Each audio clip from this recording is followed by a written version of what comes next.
What's up, guys? We're back. Steven's back.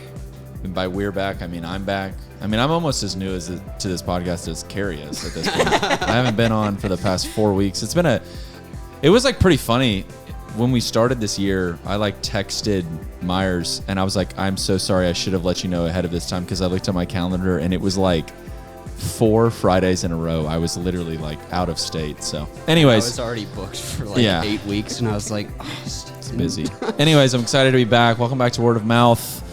You know that we have Harry Styles on right now, or at least I do. No one else in the room does. I can't hear. I can't hear at all. Harry Styles' new record came out this morning. I don't know when this comes out, but I've been loving it. You should give it a listen, but not right now. Stay on this podcast right now because we want you here. You can go on Spotify where you're listening to this and then queue up the album. It'll come on next. Yeah, that's true. And if you think about it, if you've come here for a podcast today, this podcast is mega podcast. It's podcastception. We have a podcast guest. I don't think we've ever interviewed a podcaster on our podcast. Not that I know of. This is so meta. Yeah. I feel like it's been surprising. We've had, you're our 103rd episode. 103rd. And we've had a lot of people who are we had I did a podcast for a little bit. There's been way more people that did a podcast for a little bit than I ever thought. But you've been doing it for a really long time. Way longer than us. Well, I mean, still, over 100 episodes is a big deal. Because you're right. Most people have 3, and then it's over. And then I feel I wonder what the hump is. I wonder what if you were to poll, if Pew Research was how long did your podcast last? And they surveyed 1,000 people who started a podcast. I wonder if it's literally one episode. The stuff that I've seen, it's you're in the 1% if you make it past 8. Yeah, I think that's true. Let's go. Yeah, so we're in the 1%. we're all amazing. 1%ers right yeah, here. That's right. Yeah, I mean, it's really funny. Consistency is just kind of the secret sauce. It's if you stick around for long enough, people are gonna recognize it. So, Carrie, what are you? What is who are you? Why are you here? Well, I don't know. I'm Carrie, and my podcast is The Localist. Yeah. So, I feel like you both asked me questions, and what do I want to say? The Localist, the podcast started in 2019. It wasn't my first podcast, so I have done a couple. You also did a podcast for a little bit. The what? You also did a podcast for a little bit. Yeah, that's true, yeah. All of them were a little... the first one was... actually, a guy and I wrote a book together, so we would each write a chapter. We started it because all of his friends were musicians, and he was when they say they're practicing, everybody respects that time, but when I say I'm writing, no one, they're just come out anyway. Right. So we were well, maybe if we did something where we're publishing it, they would kind of get it. So we published it just as a blog. Oh, cool. We were just writing it in real time, so it would be you'd write a chapter, then I'd give it to Kevin. He would kind of rewrite, make edits, and we give it to our editor. And so we were writing maybe 3 weeks ahead of time. Wow. And then at the last minute, we were just kind of hey, we could also put this out as an audiobook, as a podcast. Sure. So we did that, and that was way more, I mean, none of it was way popular, but that was way more popular. Sure. Nobody was really going to a blog to read a whole chapter, but they would put it on in their car or whatever. Right. Hey, this is pre-2019, so it's kind of cutting edge. Yes, I'm very cutting edge. Yeah. On the yeah. So we did that, and I mean, we probably had 20 or 30 chapters. I don't remember. So that was meant to be I don't know if it's episodic or whatever. So we did that. Cool. I did a pretty short-lived one called Shop Small, Buy Local, where I was doing this project where I was only buying from local shops for a year. And No I way. did the... even groceries. Yes. That was that was kind of the beginning of the Localist brand. So at the time... that's such a cool thing. I didn't know about that one. Okay. Oh, thanks. Well, I was working at... So... I had worked at a local bookstore coffee shop that was actually kind of where Lady Bird Taco is now. It was in Mountain Brook. And I loved it. I was really close to the people there. You just got all the good vibes of being there. Mm-hmm. But then I had gone to a Starbucks, the Starbucks in Crestline, which is where Church Street Coffee and Books is now. So kind of know that, which I used to co-own.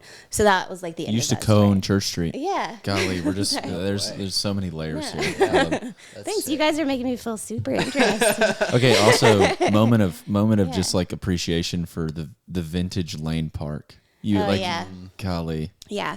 Well, when I was working at that bookstore, I lived in Canterbury Gardens, like across from the Botanical Gardens. So I didn't have a car for like years because that used to have like Western Supermarket. Yeah. The post office was there. Wow. There was a liquor store there. Like you could walk to basically everything. Post office, liquor store. Yeah. Housing. Yeah. I mean, really The nothing gardens. else. The bookstore, the coffee shop, the gardens. zoo. The liquor store, most importantly. Yeah. So it was great. I mean, I loved it. Yeah. But then it's very centrally located. It's a good place to live. Beautiful. Yeah. Anyway, sorry. No, it's still so I lived over there. I do feel like that's one of these, like when I lived there, I would be like, this is where I live, and you probably know someone else who lives there, or you live there yourself. My Yeah. favorite thing about living there, so for context, these are these really, really old apartments in this like beautiful old historic part of Birmingham, sort of. And I've met people who are like in their 60s. And they're like, oh, like me and my wife lived there when I got married and was like going through medical school or something. Yeah. And now they're like grandparents. It's like insane. It is. It definitely is. Like everybody knows somebody who's over there. But yeah, so I loved working at that. Jonathan Benton Bookseller was the name of that bookstore. When it was like the old Lane Park. And so I did love a lot of things about that store, but we had like 9 different owners, and then their spouses were also kind of involved. So one day I just like was over it. At that point I finally got a Vespa, so that was my car, quote unquote, for a long time. Yeah, like, that was my step up. And I was in a church group with Cal Morris, who still owns Church Street, and he was managing that Starbucks. So Church Street used to be Starbucks. Okay.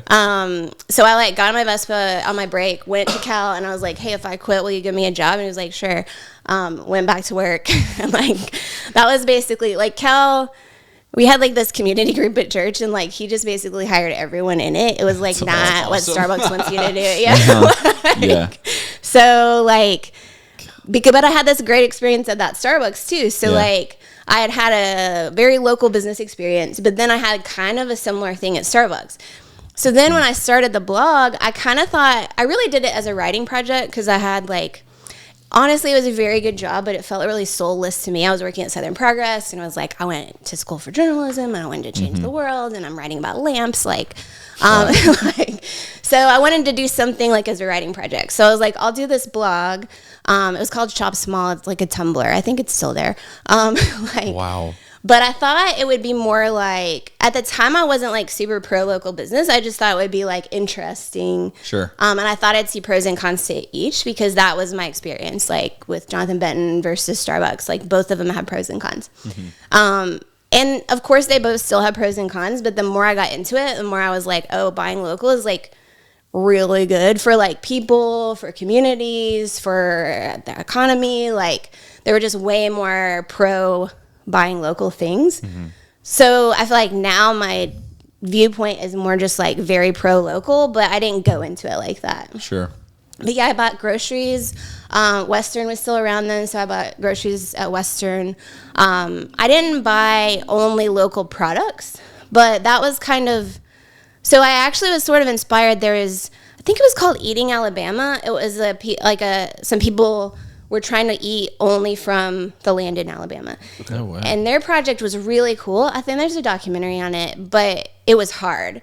And what I wanted to do was something that, to show like you can only make like a couple of tweaks. Like you could still buy the same, like even if you're buying Starbucks coffee in cans or bags at a locally owned place, it's still like way more money into your community.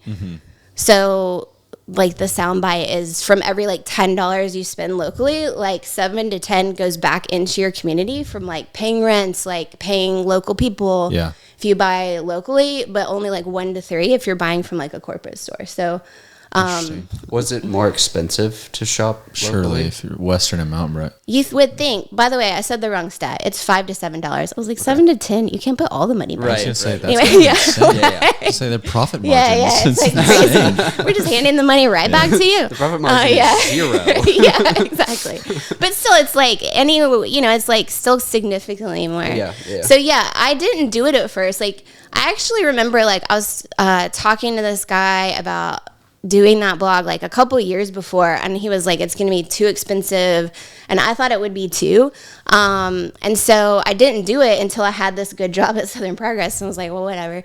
I had so much money, not really, but I was like, I could do it, and then I found out it actually was like I saved way more money because I didn't have impulse purchases because like I had to think about something. Sure. Yeah. And just that step of having to be like, I need to, Thoughtfulness. like it was crazy. And like local businesses aren't that great at merchandising. Like, so all this stuff that's like, if you go to Target, you end up with like all this stuff. Like 14 candles. Yeah. Yeah. So that didn't really happen because I would go to like the store that sells the thing I want. Even when I was like, I want something fun, it was like hard to be like, I'm at Little Hardware, but like, what am I going to, like, I'm going to get an extra can of spray paint or something. Like, so yes, like per product, it was more expensive, but I think just I wasn't buying as much. And like, this is kind of cheesy, but it was just more fulfilling. Like, local shops also, like, you get, I mean, you go into the same shop like 3 times and suddenly you're a regular. Right. So it's just like you're connecting with people all the time. Yeah, also, to just like see people around. Like Birmingham is a pretty good size for being able to run into people all the time. So when you're like connecting with people at the shop and then you feel like your money is doing something and you see people like, then it was like Urban Standard. Maybe it would be like Lady Bird, or we just went to Punch Love. Like I always run into people there. So then you're like more fulfilled in general. And so you're not trying to fill that with like stuff, if that makes sense. Totally. Yeah. So I ended up saving more money, which was good because we ended up opening Church Street like that year. I didn't know that. I started like January 1. I'm like one of those New Year's resolutions people. Let's go. And we opened We Church started Street. this at the beginning of the Yeah, year. exactly. So we opened Church Street by like July that year. So Wow. and then I think I got paid like from Church Street like $13,000. Like that was my salary the first year. So, but I kept doing it. Like I still was buying local. I mean, granted, I was eating a lot of pastries, but Sure. like, Free food there, yeah. yeah, exactly.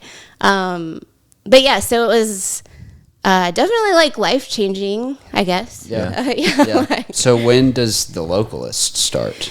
So that blog was called Shop Small, but American Express has this thing that's called Shop Small, and they're like very powerful. Right. So like I knew I couldn't use that name. So this actually started, so a couple years into Church Street, we were looking at, it's like weird because I feel like I'm talking too much, but I'm like, wait, I'm the guest. You're the guest. Yeah. Tell your story. Yeah.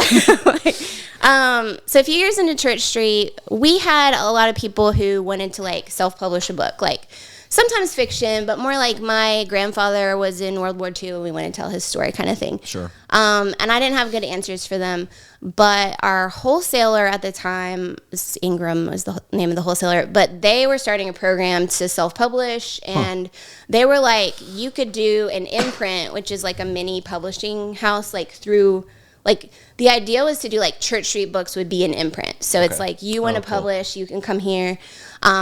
And I wanted to teach like a workshop on, I thought we could do like, here's how to self-publish, how to organize your thoughts, how to get your book together, that you would pay for that. And then at the end we'd publish your book. Yeah. But I got deeper into that and then realized like, well, I haven't self-published a book. So people are going to be like, what do you know about it? Sure. So then I thought, I wrote this whole year of blogs. I'll just take that, basically like copy and paste it into a book. And then I read it that way, and it was not good. Like a lot of the reason was because like blogs are written like you kind of like get it with a blog. You get them in quickly, and then you're like, here's my point, and then you're out. Right. And if you read a book that way, it's like really awkward. Like I'm just in this chapter. It's like the start-stop Yeah, feeling. exactly. Yeah. Yeah. So then I just had to write the whole book because I was like, in it now. You sure?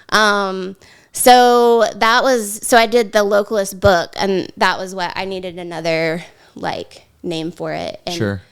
at that same conference, I think, where they were talking about books, they said something about, they used the term localist, and I liked it. And I kind of was like playing with like the Federalist Papers and like Localist Papers or something like that, but kind of narrowed it into localist. Yeah. Andrew Thompson may have been part of that, because he definitely did I know he was on this podcast. Yeah. And Shout out Andrew. yeah, he's amazing.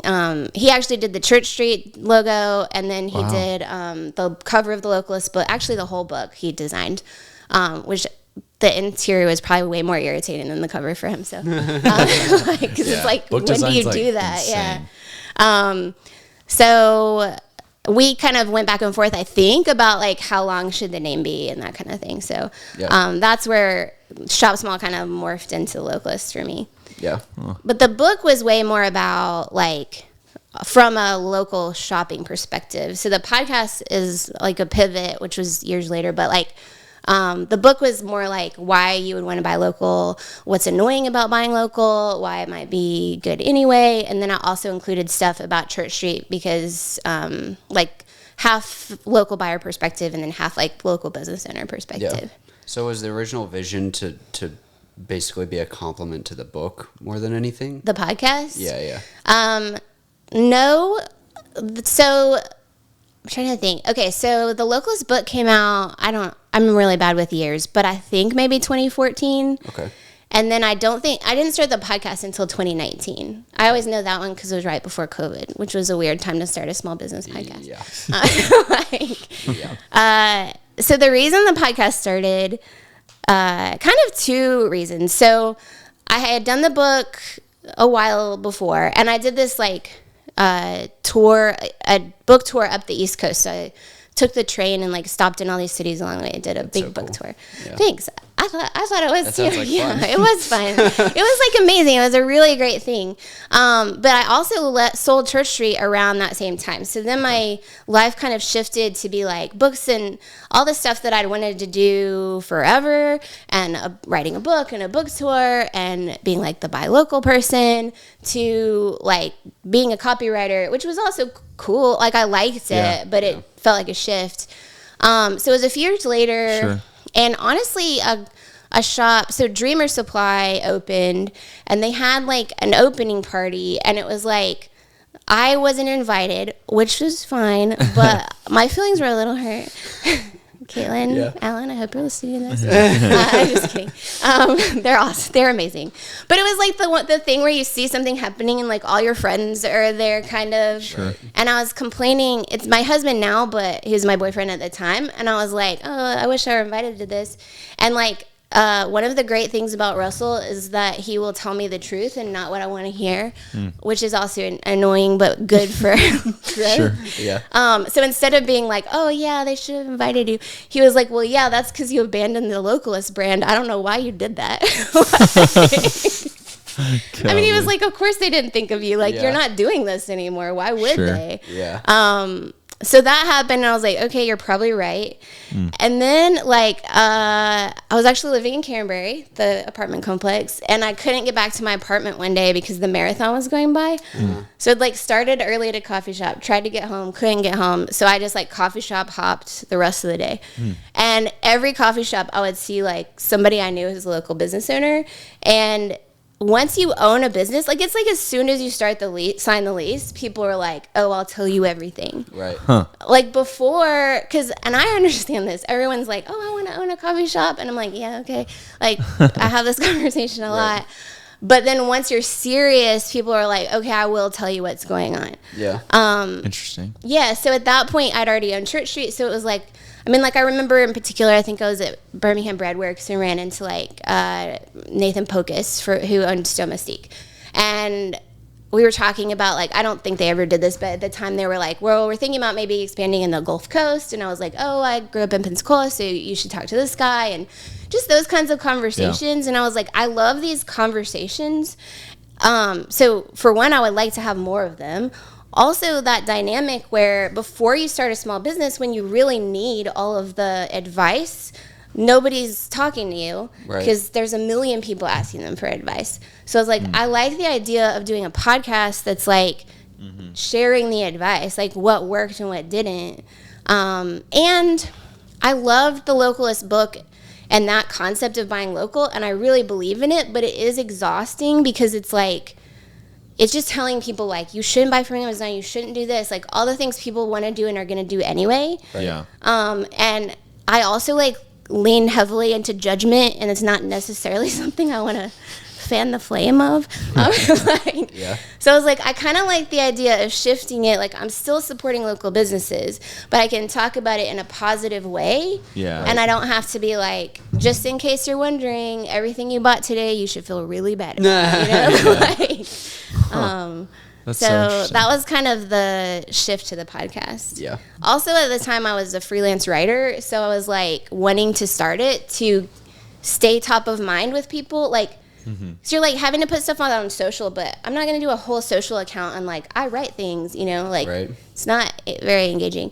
So, but I already had the contact, so I was like, if I can have something where I'm putting out a podcast every week, people are reminded that I exist, then they'll call me for work, which did work pretty well for that. So That's cool. Yeah. Before we move on from writing, I have a question. So this past week, I came across the book Crying in H Mart. Have you heard about this book yet? Yeah. So the girl from Japanese Breakfast, her name's Michelle Zauner. I think is how you pronounce her last name.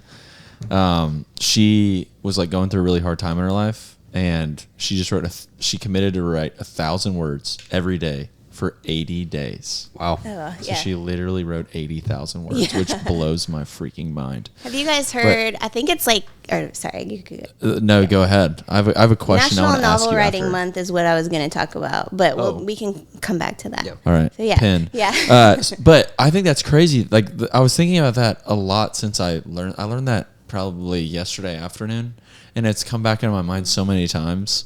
That's like almost just like in my mind. That's like marathon training, like 1,000 words every day for 80 days.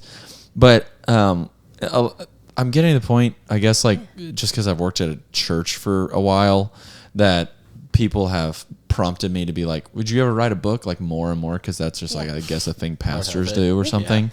But anyways, I mean, that's the original. The whole thing is based on a book. that's fair. Yeah, Yeah, like yeah, the OG yeah. people Yeah, were like trying to do. Yeah. But anyways, and I've thought about like, I've written like a 20-page paper for school before, but going into, I mean, the Localist is what, I don't know, probably 180 pages. Like, I don't know what you were It's getting about at. 50,000 words, which I know because of National Writing, but we'll talk about But like piecing together, this is something I want to pick your brain about. Like piecing together an idea for that long of a piece of literature. Like, how do you do that? Well, as far as piecing together the ideas, like literally how I do it, which of course there's a million reasons, but I really like index cards, like 3x5 cards. Okay. And so, like for example, for the Localist, I went through that blog that I wrote. I just like wrote every time I thought there was a good idea from that, I would just write it on an index card. Cool. And then I just make a huge like on the floor or Like whatever. web or Yeah. something? Oh, cool. Yeah, like kind of just that's like really helpful to me on how I arrange my thoughts. It's also like when I have a new idea, and this works for fiction or nonfiction, because fiction you still move plot points around and stuff. Like I'll like write out the stuff on index cards, because then you're like, you know, sometimes you're like, I'm so inspired today, and then you don't think of anything for like 3 days, but then you can Yeah. like. But those really help me physically to just like, you can also, sometimes I'll do like a post-it note wall, Yeah. move those Yeah. around. I mean, exact same concept. But Cool. to me, that's super helpful, because then I was like, okay, these are all the same topic. So I kind of like literally grouped them into like, would move them around, like these are a topic, these are a topic. And then I would get the main topic, so like 7 to 10 probably, and then start moving those around. Like, how could I come after this? And then, when you Yeah. get to that topic, you have all those notes that you have. That's so comparable, because she, like in the intro to the book, she talks about how she took those, like she started out, she had no idea why she wanted to do it. But she had gotten to a point in it, and it became a memoir. Yeah. And I believe her mom passed away. I don't know Yeah, that's this, what but it's about. Her mom passed away while she was doing it, Yeah. I think. And she was like, crying in H Mart is like, she was in H Mart, which is like a Like an Asian grocery store. Yeah. And just like being confronted with like the sights of those foods and like the smells and all of those things would just like, she was like bursting into tears, like remembering her mom. Like, Wow. So you read it? Yeah. Or, well, I mean, I listened to it, but I think that's the sure. That's yeah. always, yeah. that's yeah. the biggest debate ever. Yeah. I count it too, but yeah. That's one of the most fascinating. Someone needs to write a book about that. Yeah. And we can all. Yeah. But yeah, I think that's so interesting how you kind of go forward and then it's like you piece it together. And I don't know. I mean, you're a literature major. I mean, what do you think? Like, what's your take on length of books? Like, what's like the ideal length? And don't say it depends on the book. I mean, well, it doesn't. I'll tell you, like, I mean, just for the record, I wasn't a literature major. I was a journalism major. Okay. And I almost double majored, but the theses were at the same time. So I was like, I'm not paying for another semester of school. I think the quick answer, if it doesn't depend, I think it's probably 250, 300 as far as what people are actually like, most people are going to read, which I think I know that more just from selling books for so long. Yeah. So like that is like the stuff that is like pretty popular is usually like around that. Yeah. I personally think business books should be much shorter. I think business books would be better if they were 100 pages. Yeah. They're not because it doesn't feel like a book and people don't want to buy it. And so then they fluff it out with all this stuff. It's not helpful. Yeah. Like, I agree. I think self-help books are like, they pretty much, you can get the whole thing in the first 35 pages. Self-help books and business books, unless it's like a person's life story. It's like, no, you have like 3 ideas you're trying to get across, and it's like, okay, if that's 90 pages. Yeah, exactly. I'll still read it. Yeah. If it's good. Yeah. So they're not that short, but I think they should be. Sure. I agree with that take. But I like for the writing, so... Okay, National Novel Writing Month is this thing. I do think it's like super relevant to the 1,000 words a day, and then also it's a lot like how I wrote the Localist, so that kind of ties into that too. I think officially National Novel Writing Month isn't a thing anymore because it was like taken over. It was by Amazon, and that's a whole thing, which I don't mind talking about, but. The point of it, so I have no idea when this was. Probably over 10 years ago. This guy, Chris Beatty, got a group of his friends together. He was like, I've always said I wanted to write a novel, and I'm never going to do it. So I'm just going to say I'm going to write a novel in a month, and I'm going to get friends to do it too. And they defined novel as 50,000 words of fiction, and they got that. I think it's the length of. Maybe like Catcher in the Rye. Okay. So it's like long enough that it's not a novella, but not so long that it's not doable. Okay. So they like would just meet up in coffee shops, like just write. It was like, it doesn't have to be good. It's not supposed to be good. Sure. You're not supposed to plot it. It's nothing like this. It's just like write. And I read about this in some magazine like a couple days into November. That's like the month. That's the month to do it. And I was like, I'm going to do this. And it was... really like it really changed the way I wrote because I always wanted to be a writer. Like it is what I went to school for, even journalism and English. It's classic writer, whatever. And when people at that point would be like, oh, well, you like to write, like papers are easy for you. And I would be like, I don't like to write. I'm good at writing. It's different, you know? But with National Novel Writing Month, NaNoWriMo, I think is like it actually became fun. It was the first time, like it was after college, and I was like, wait, this is like actually fun because I was getting out of my way of like, this has to be perfect. Sure. Because you can't write that much if you're trying to make it good. Yeah. So the forcing yourself to produce a lot forces you to like just get over yourself. Yeah. And it was and just gamifying it and doing like, you know, I know this sucks, but I'm just going to sit here. I'm just going to hit this word count. Or he would do races with his friends, and I was at the bookstore, so we had other people doing it. So it's like, okay, we're all going to write for like 45 minutes, and whoever has the highest word count wins, you know? Like, it's just like cheesy, but it's making it fun. Yeah. Well, I feel like I've studied a lot of successful people just because it's what interests me. Like, I just like reading biographies of people, and if they're good at anything, I'm interested. And I feel like a common thread that kind of runs throughout all of that is volume. Yeah. Like you just have to have reps of whatever it is. Yeah. If it's a sport, if it's an art, if it's a business, like whatever it is, like the more volume you put out, the more you get practice and then you get good at it. Like it's fun to even watch that. Like, I think one positive about social media, I guess, is like you can watch your friends who are artists. Like, you see them at first and you're just like, I obviously won't name names, but you're like, they kind of suck. And then like 3 years later, you're like, wow, they're good. Like, it's because they just kept doing it. Yeah. This past week, I came across one of the best videos or best like conversations I've had in a while, and Matthew McConaughey had Timothy Chalamet on to his like he teaches a course at UT called From Script to Screen, where he kind of talks about the process of taking a book, turning it into a script, and then how much it changes from the original script to the actual thing. And anyways, he has on like a super influential person every single year, like to come speak.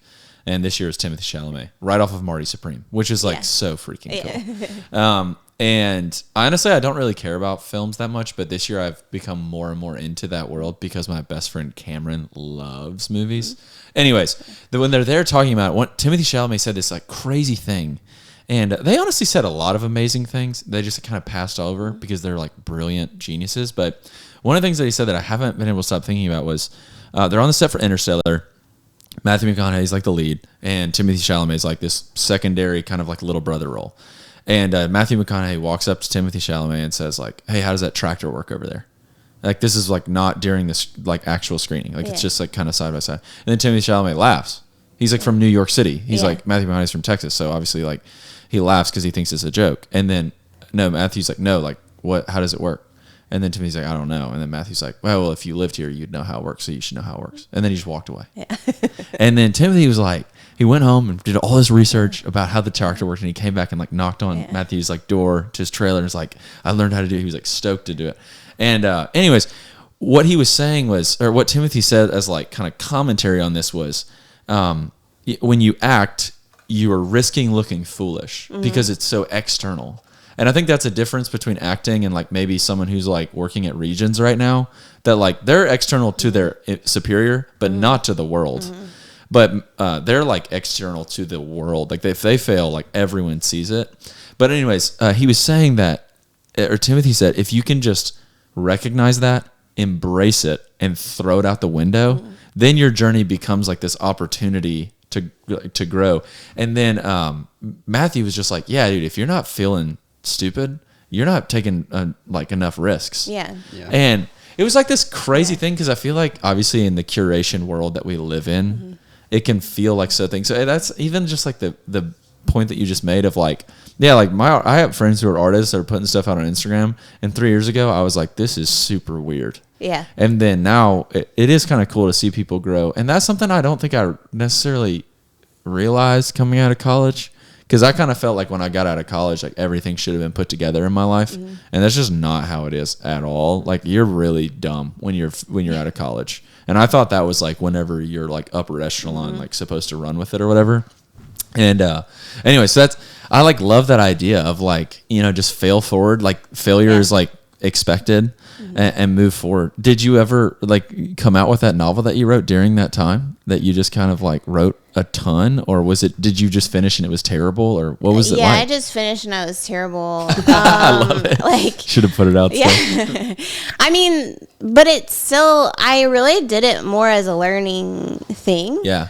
I did write the Localist in the same style. Like when I figured out like, oh, I have to do this, like I did the index card things, but then I still did like, I mean, it's obviously a fiction, but other than that, I wrote the first draft in a month because I knew that worked for me and it just keeps me on task. And then, yeah, I rewrote almost all of it. Like, but then I had something to work. You know, you have like the marble or whatever, the statue. Yeah. But yeah, like looking dumb, I do think most things that are worth doing, you're risking that. Like, I mean, I'm sure you guys get this too. I have a podcast and everybody's making a joke about like, oh, everyone has a podcast. Yeah. Or like I write things and some people agree with them, some people don't. Like you're just putting things out there, and it is, I mean, it is scary. And I'm sure there are people who think what I'm doing is dumb, you know. It's just like, that's just part of it. But that's what it's exciting to put things out there, and I still want to be that person.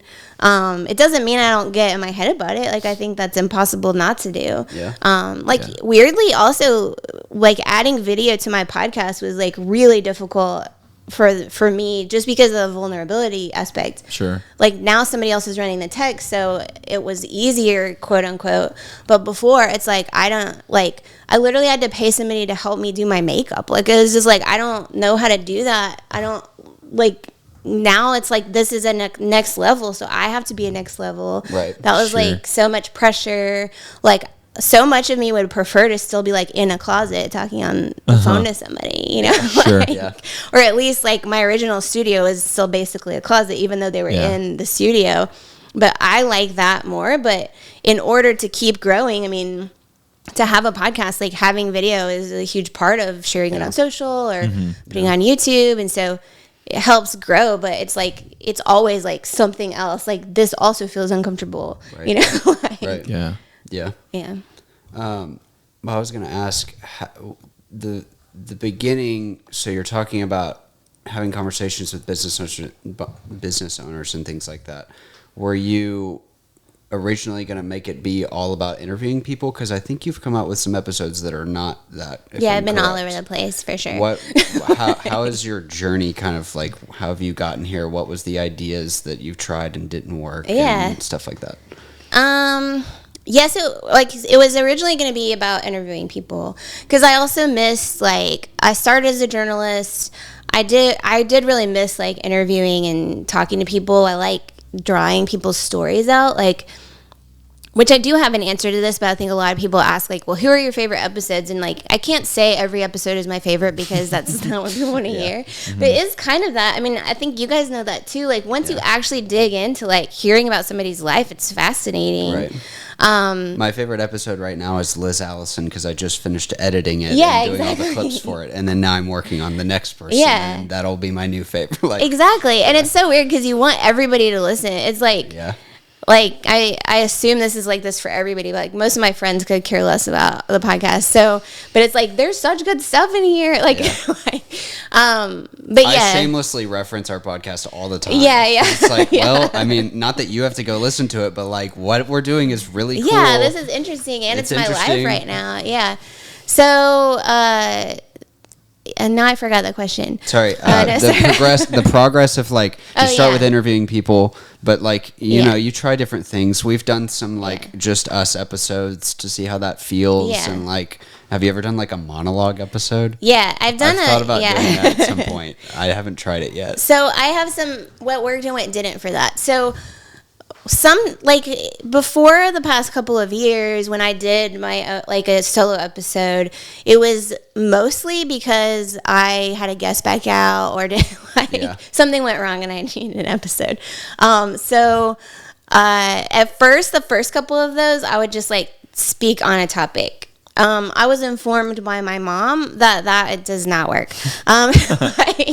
But she's a very good editor. Also, there's a podcast for everything, and everyone does every kind of podcast. Yeah, exactly. So for me, that didn't work. What did work better was writing, like, those work well when I do an outline. So it's like, I want to talk about this, and so I have a general idea of where I'm going, so I'm not rambling the whole time. But I don't want to write a whole script. I think that would be weird for my podcast. So yeah, I've done solo episodes, and then I think it was last year, we were doing I really like being weekly. I think it's good as a listener. I like when it's weekly, because you're like, it's Tuesday, like, I can expect. So I was really wanting to stick with that, but once we brought it into Infomedia being a sponsor, which I can talk about in a second, the staff was exhausted by that. It was like, when I was doing it myself, I was fine, but having more people, they're just like, please don't make us have business owners every week.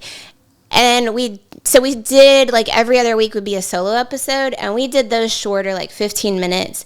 And at the time I did ask the staff, I was like, well, what will I talk about? But they were like, well, because I send a newsletter out every week that's like kind of deep diving into tips on kind of like life hacking, sometimes writing, sometimes business.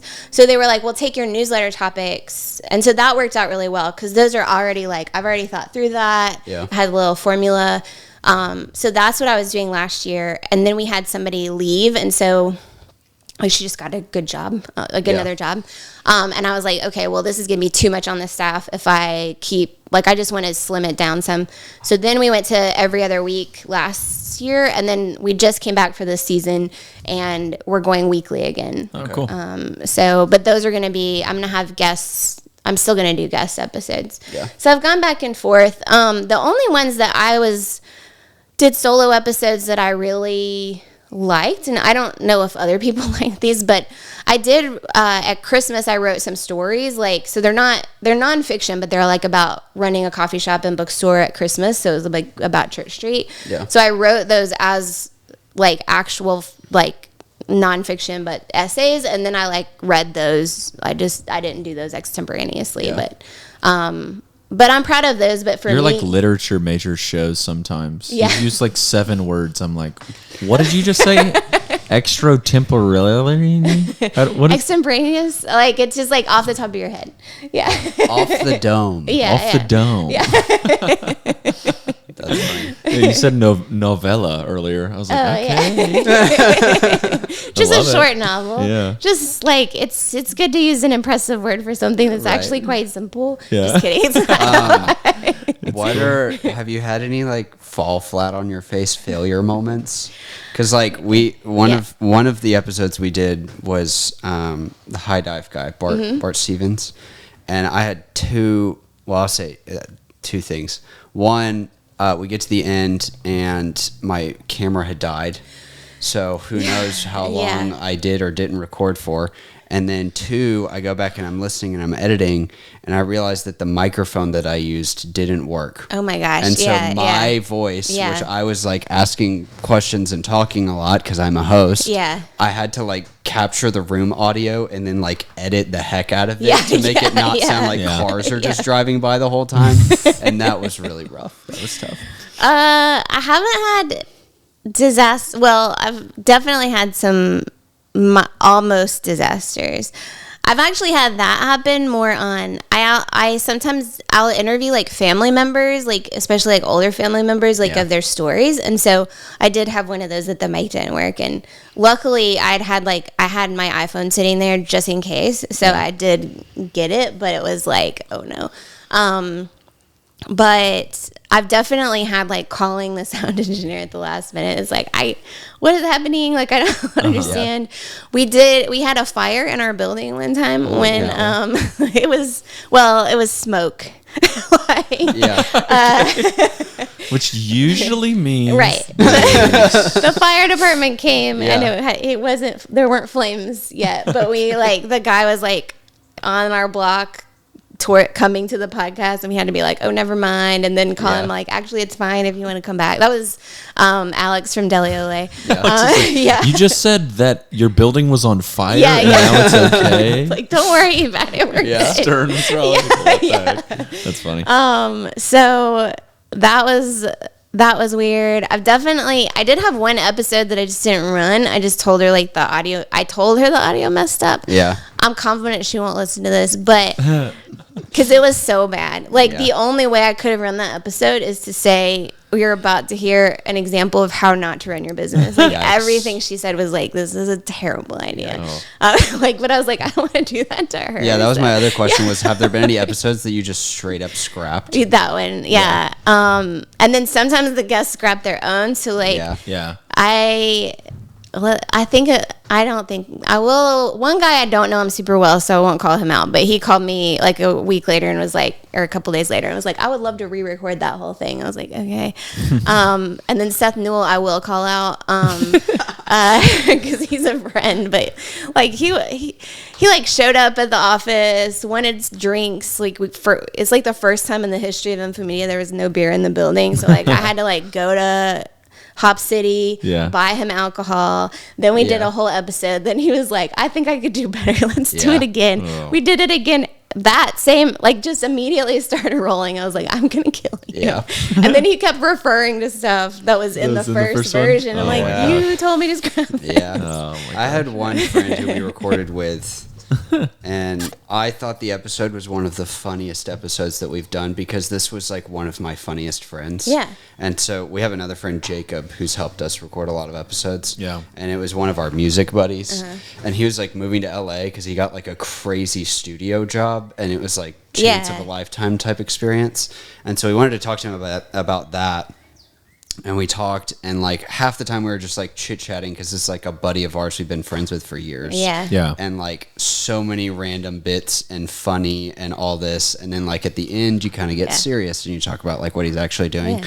And so I edit the whole thing. I have like a page of notes, just all these funny clips I'm going to make out of it. Send it to him, and he's like, hey man, I just really don't like feel super good about like I think I looked super dumb, and I like tried to convince him. I was like, Andy, this is so funny. And he just didn't want to put it out. It's just I'm like, I get it's external. I don't know. Yeah. Like I said, it's just you're putting yourself But there. yeah, I was talking to my mom the other day, and she was like, you have to remember that like people get nervous about coming on podcasts. Yeah. Like they're putting their voice out there, and a lot of these business owners like or artists or whatever, they hide behind their business because they don't want to be they don't want to be a celebrity or an influencer. They want their business to work, you know. Well, I do tell, and I don't think every podcast should do this, probably not even most podcasts, but I tell my people when they come on, like, this is not, like, if I ask you a question that you don't want to answer, like, just tell me and I'll cut out the question. Yeah. So I'm like, this is not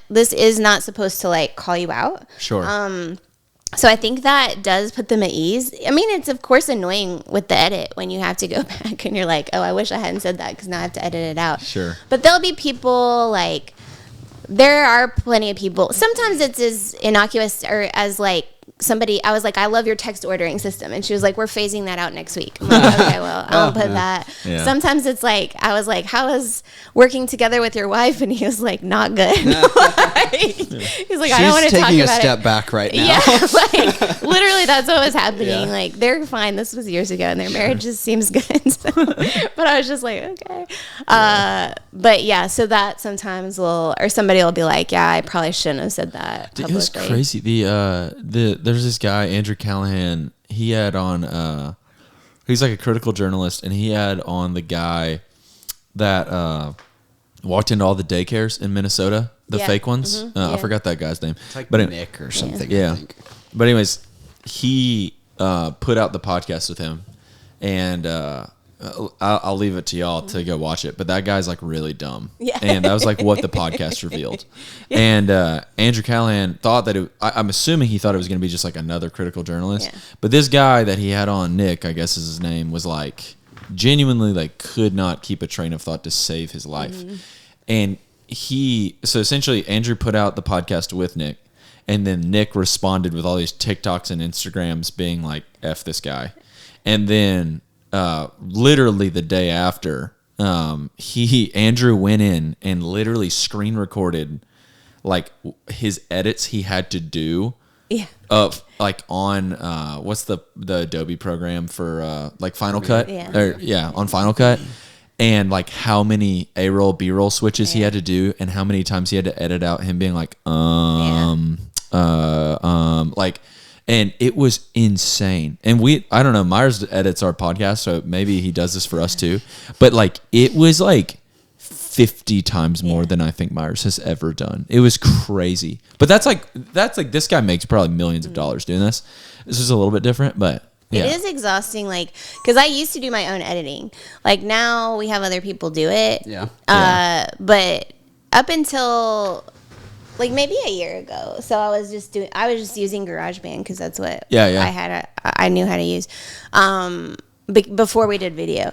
So like I was doing the like cutting out all the or because also, you know, I think you guys are like this too. Like, I'm inviting people on who are being like, you know, they are exposing a part of themselves. I don't Yeah, want to yeah. be like, oh, now you know that you have a weird verbal tick, you know, like Sure. But then I've also had somebody who spoke really slowly, and I was like, I don't know what to do here. Like, I Yeah. kind of want to cut out the pauses because it would flow better. Sure. Yeah. But also, that's just the way he speaks, and I don't want to be like, you Yeah. should speak more quickly, and I think so, so I'm changing that. You know, like, Sure, so it is sure. always a weird. Generally, for whole episodes, I don't cut too much Yeah. unless there really is like a long Yeah. pause. Yeah.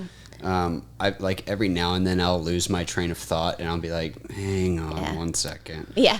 And I might cut that, but I just think it's more natural to kind of just Yeah. let people go. I usually do that, but if somebody like one person like there was like a smacking sound when they were like, but like it's like that's not they just like didn't drink enough water. Like I don't want to be like Right. now you couldn't do that. Like now that it's video, I couldn't do that anyway. But with audio, it's like I can just take that out. I'll just be Yeah. like kind and do it. Yeah.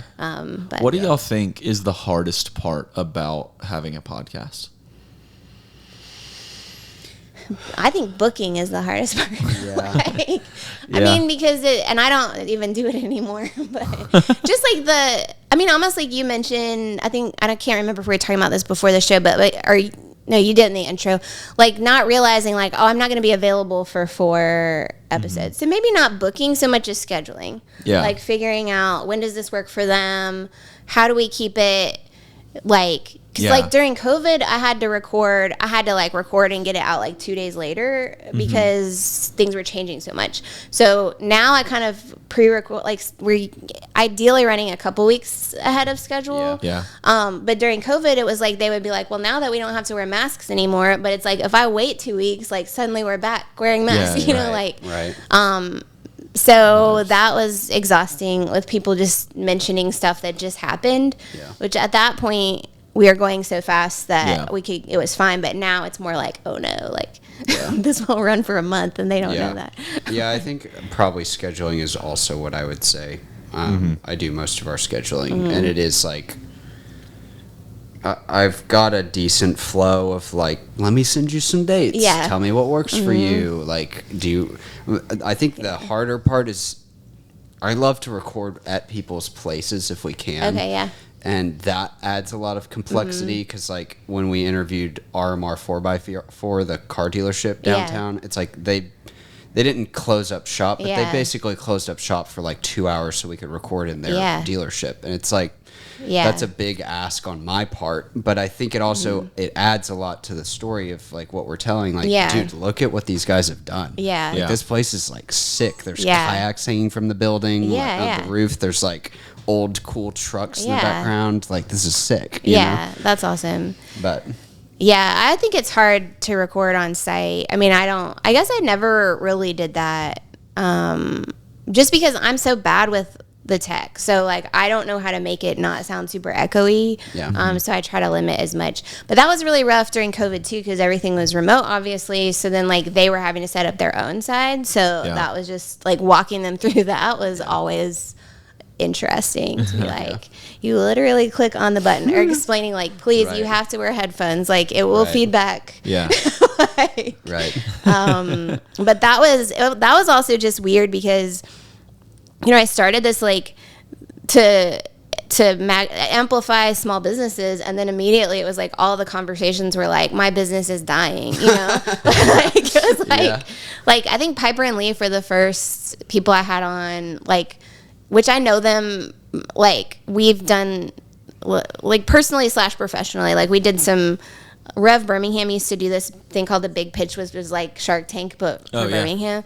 So, and they have like business mentors so I was like a mentor because I did a coffee shop for Piper and Leaf. So like I knew Right. them a little bit, Cool. but that one was interesting because Connor came on and talked about, it was immediately after COVID. He actually talked about some stuff that I've kind of implemented in Infomedia, which is my day job, where they already had, like, they worked through this book called The Great Game of Business. And so they already had, like, here's where we want our numbers to be. And they were transparent with everybody in the company about that. And they were like, if they fall to this level, this is what we're going to do. So they already knew, like, we will cut jobs when it goes to this level Yeah. or cut whatever. And they also had the reverse, like, if we do really well, this is how we're going to spend the money, Yeah. which is, like, super helpful. Yeah.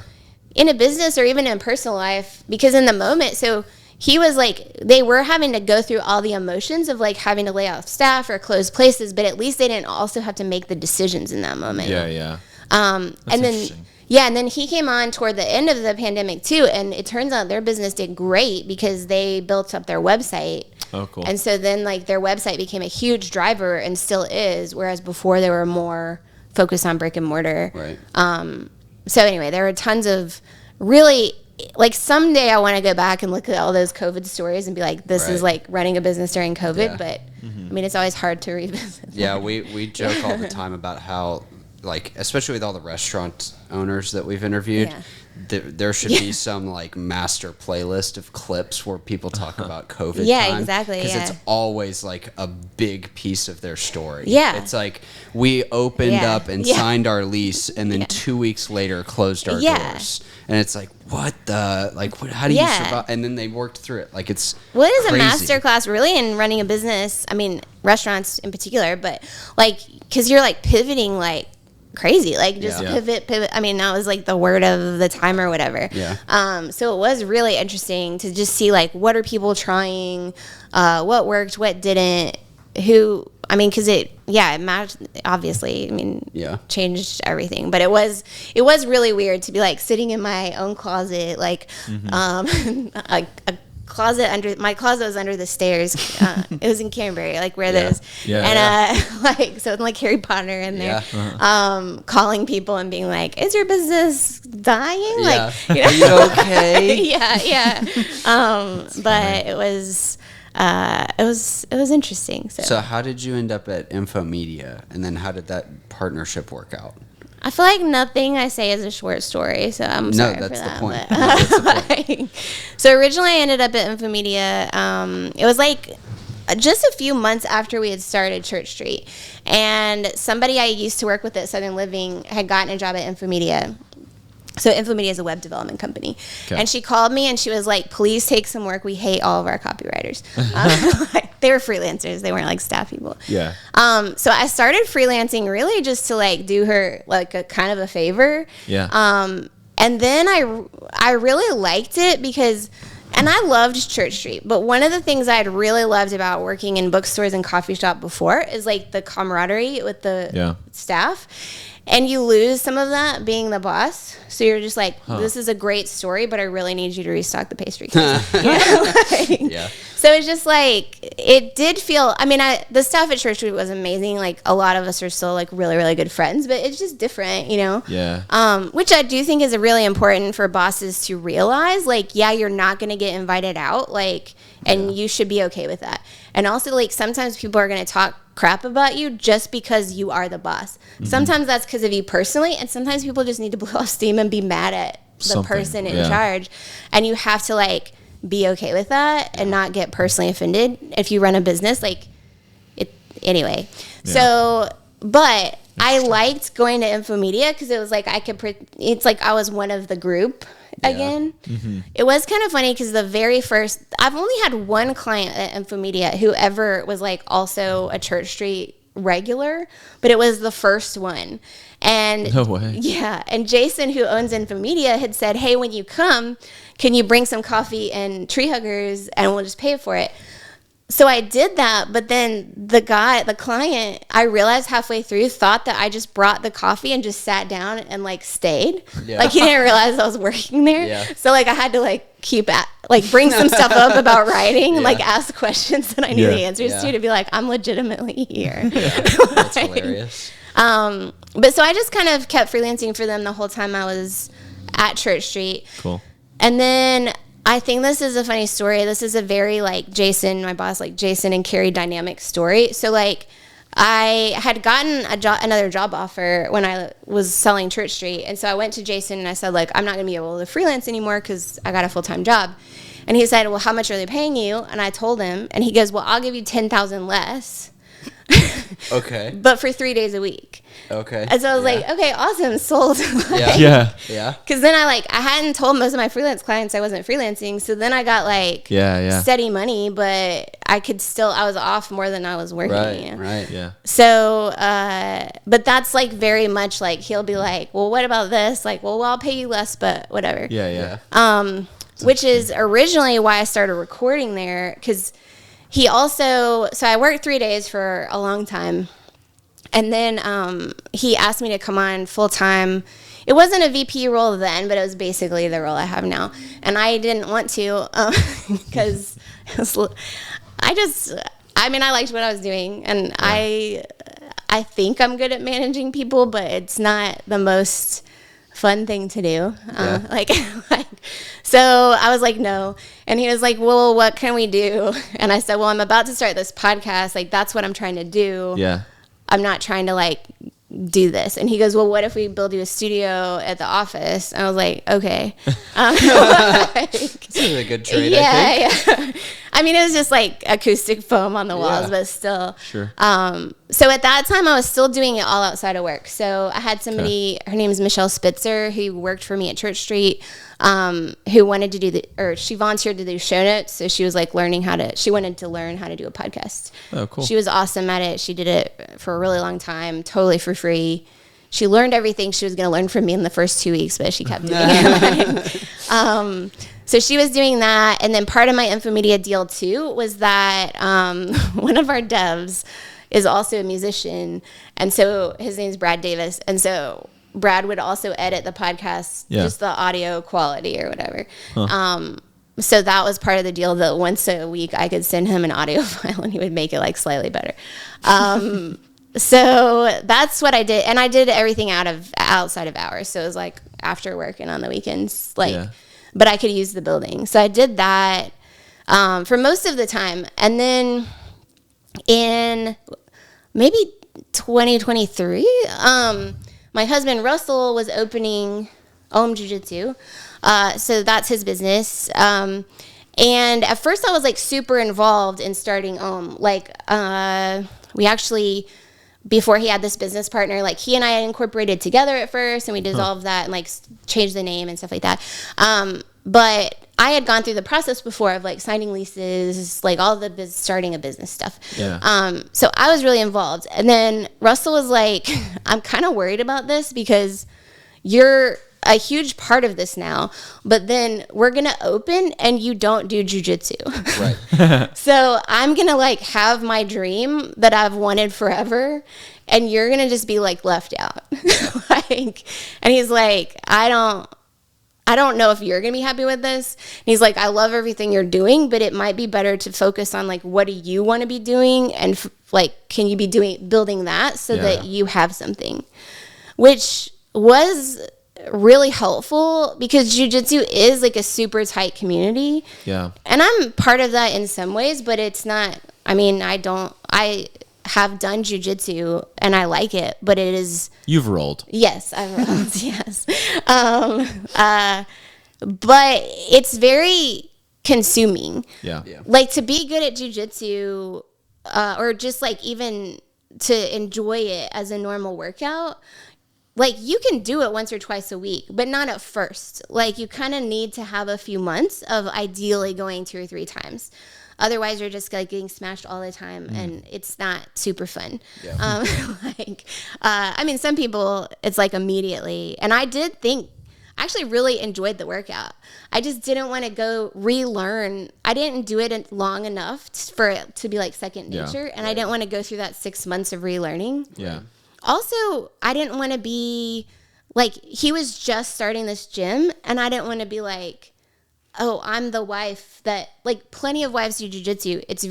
That's cool, but I don't. So it was I'm brand new. I'm just tagging along, and I don't know. I just didn't want to introduce that dynamic, if that makes sense. Yeah.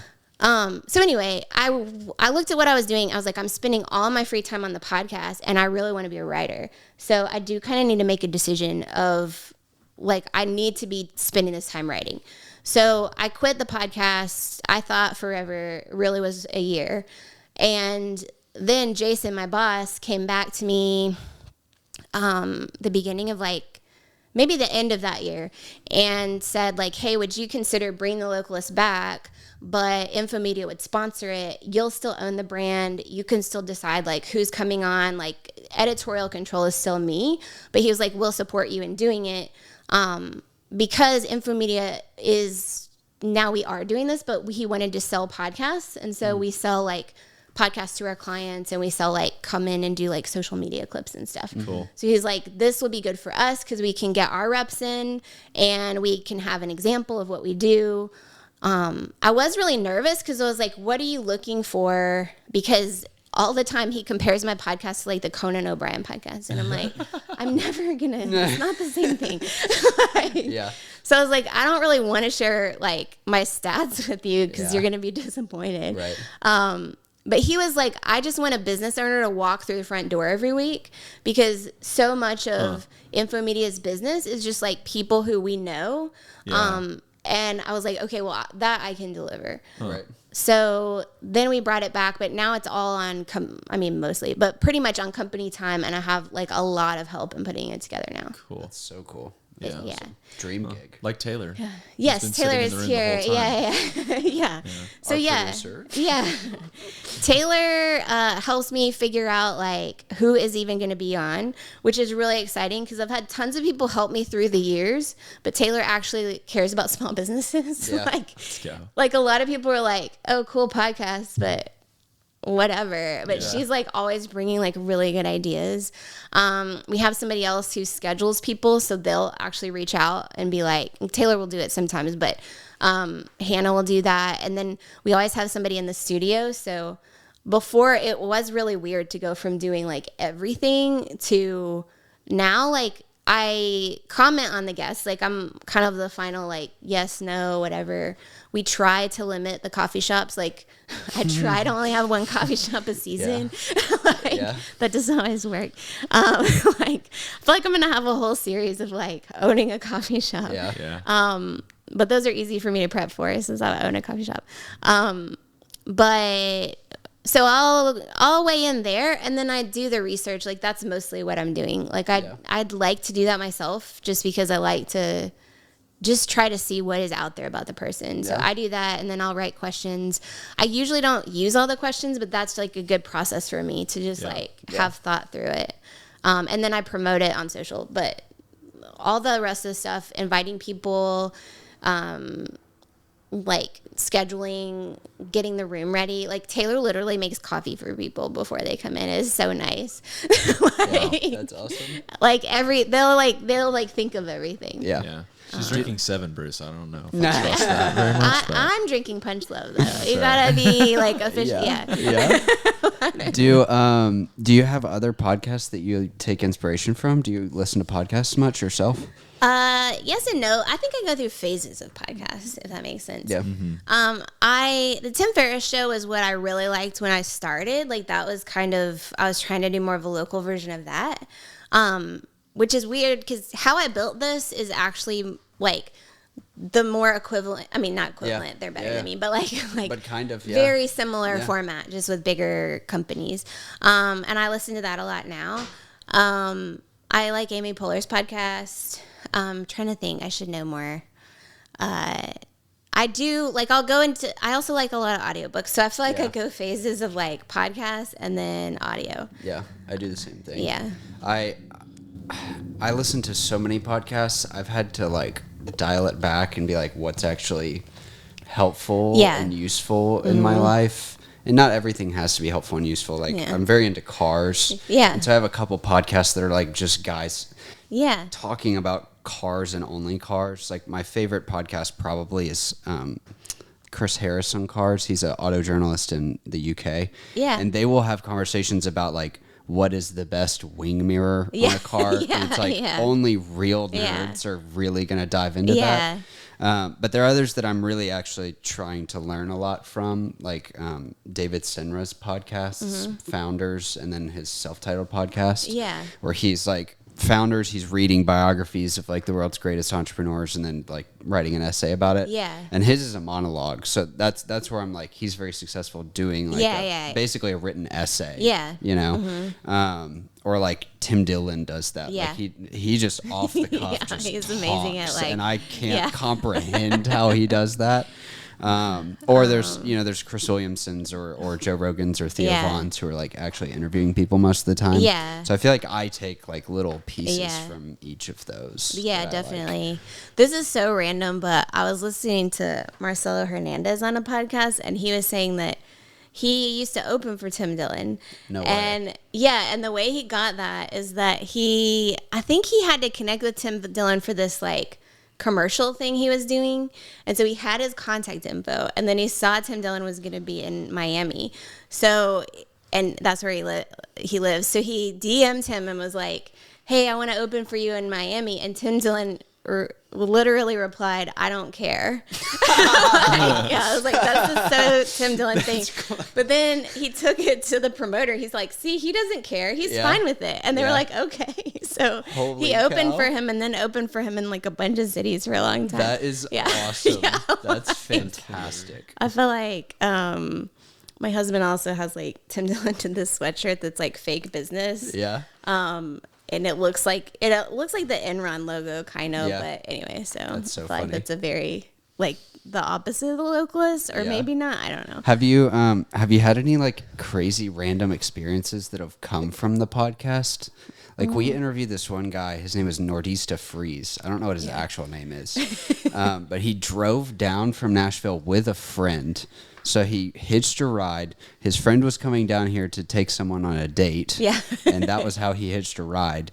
And then hung out with us that whole night and ended up getting us free tickets to Coin, I think, at the Avondale Brewery. Yeah. He's like buddies with him, Yeah. Like all That's awesome. spur of the Yeah. moment, we like record this episode with this dude we've never met before. And then that ended up being our night. Yeah. It was so random.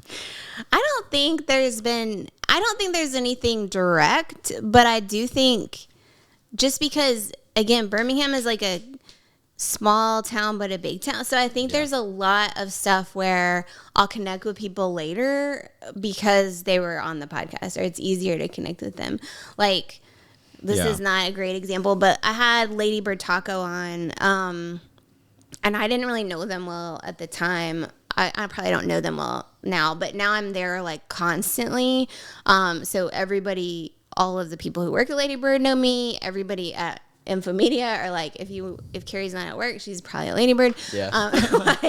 But I live over there, and I do think they do June coffee. It's very good coffee, and they open early, so I can kind of go in before work. But anyway, so I think it's sort of like more of a connection thing, or like I'll be out somewhere and meet somebody else because somebody else was on the Localist or whatever. So I think that's cool. And then I'm always surprised if I meet somebody who does listen. Like, even a couple of weeks ago, this happened. Like, well, first of all, this guy, I was actually at Lady Bird, and this guy I do know who used to be a customer at one of my old bookstores. I was talking to him, and he was like, "Do you know this guy who's standing there?" And I almost said no, and he said yes, and then I realized, like, oh, he was like a child that used to come in and Jonathan, and I'm just old now. So I was like, oh, I do know him. Yeah. But he was like, oh yeah, I listen to the podcast all the time. So that's always funny to me when people actually listen, because my good friends or people I work with, like, mostly don't listen. Yeah, what do you say?